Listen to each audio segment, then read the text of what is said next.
Hello guys, good afternoon. So for today's video, ako ang nagluto. Kasi wala pa ang aking boss. So, meron pa tayong pata. Tapos, inuna kong kaldereta. Ayan. Taran!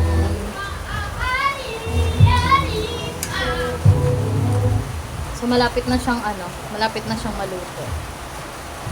Kaldereta ala kananay.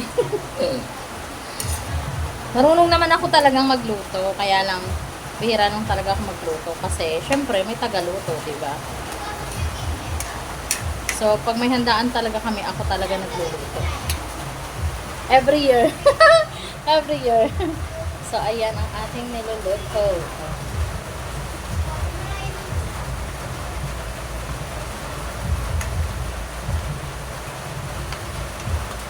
So, matigas pang konti yung carrots. Hayaan lang muna natin. Wala pa kasi ang aking boss. Kaya ako ang magluluto. Ang dami ko pang lulutuin. Oh my God. Oh. Ulam kayo dyan. Kuha na po ng ulam. So, ayan yung ating caldereta. So, Merry Christmas everyone.